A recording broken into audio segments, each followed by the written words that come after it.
Hey, is this the Citizens Review? Yes. Oh, could you, I don't know if you could explain to me what's the difference between the Citizens Review and the IPR? So the Citizen Review Committee is a group of volunteers that we recruit from the community to serve in like an advisory body to us, to the IPR, the Independent Police Review Division.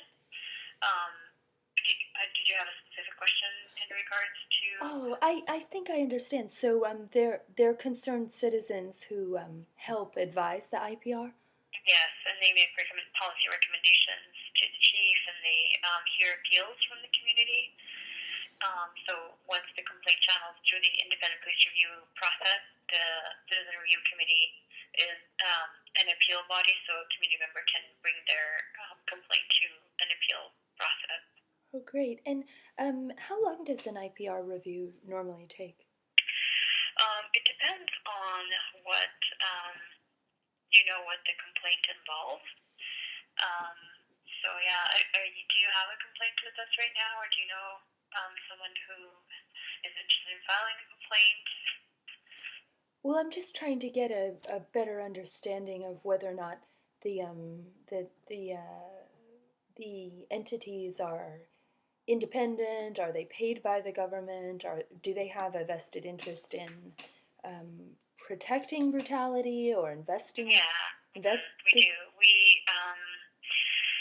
have several work groups that the Citizen Review Committee work in to make policy recommendations, and definitely we are.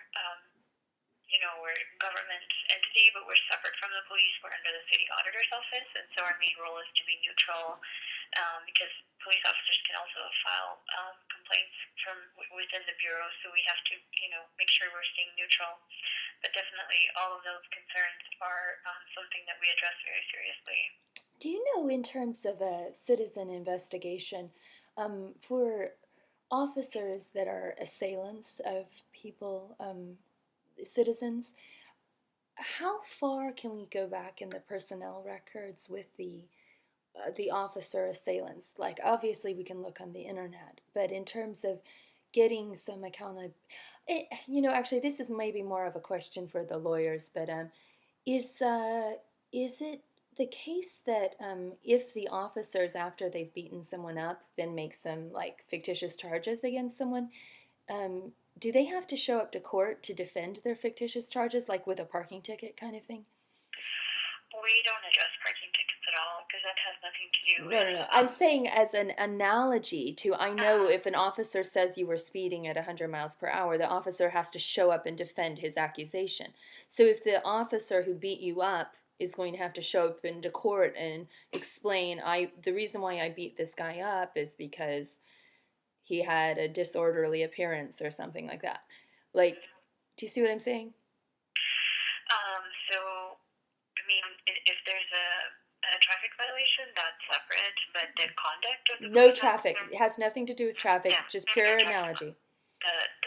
the conduct of the police officer at the time, those are things that we do look into, and normally it's 60 days.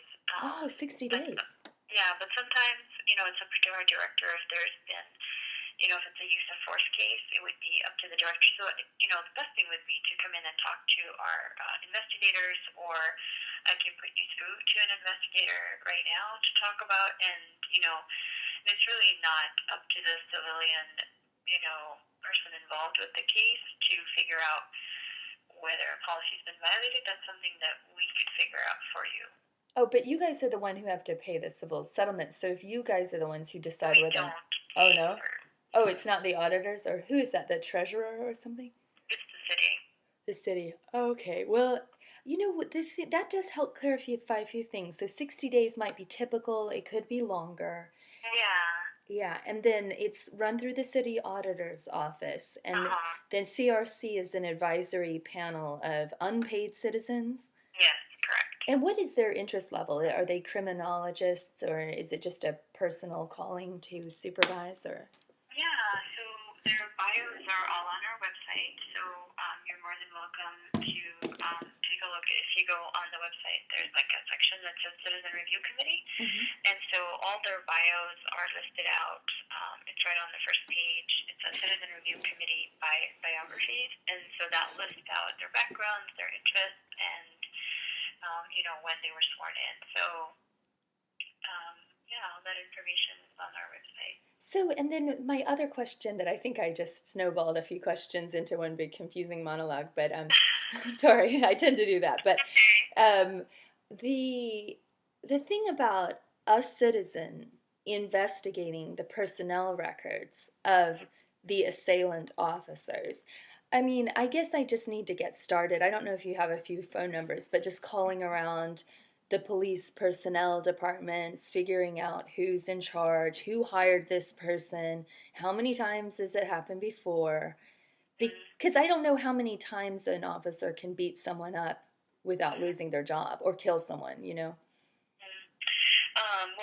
I don't know how much information you'd be able to get, but I mean, if it's in regards to a specific incident that took place for you or something you witnessed, you're certainly more than welcome to.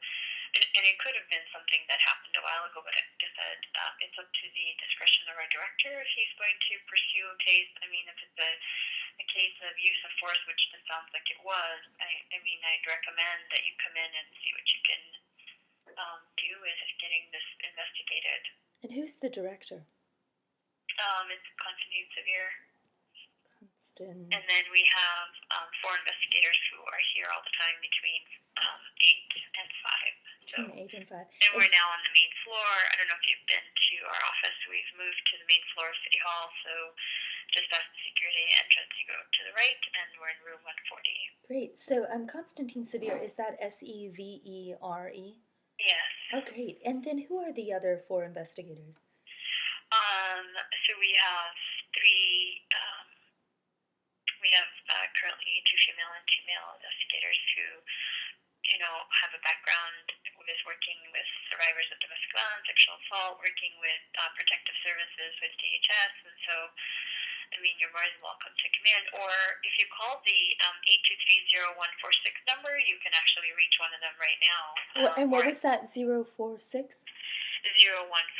0146. And then, can you tell me what their names are? We have them actually on our website too, under Meet the Staff. So we have Casey, we have Eric, and we have 2 Erics actually. Okay, 2 Erics and 1 Casey. Mm-hmm. Oh. And we also have Judy. Judy. Okay, and I'm having trouble finding it on the website, but... So if you go on the main page of the website, it's kind of on your right-hand side, right under the contact info. It's the final link. And that's Auditor's Office? Yeah, you go to the Auditor's Office and then click below her picture and the main picture page.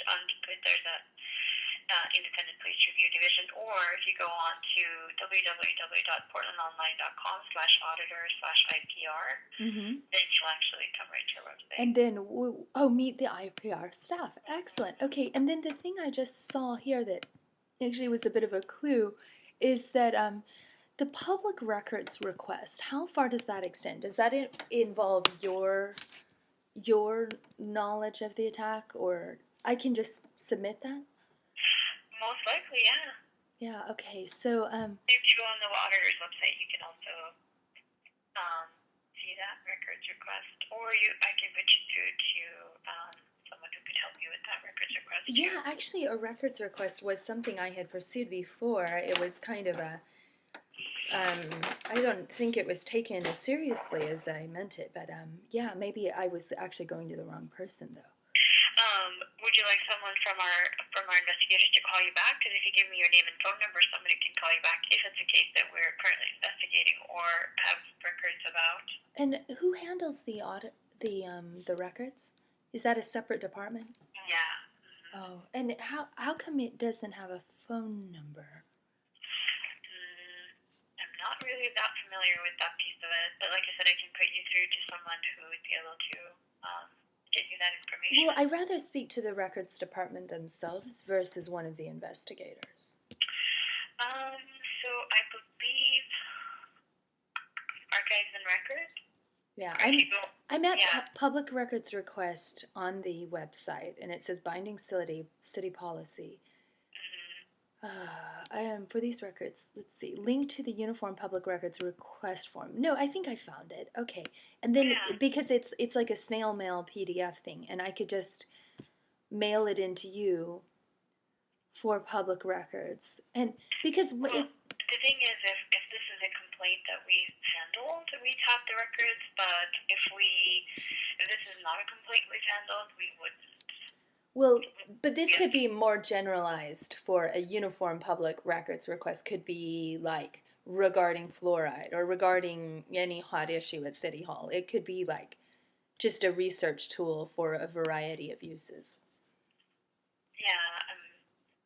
I'm not sure. I think archives would be your best bet in And, terms of the records or yeah. the records section that you just mentioned. That would probably be the best one. And when you say that, do you mean is there a phone call of someone I should speak to at archives? Let's see.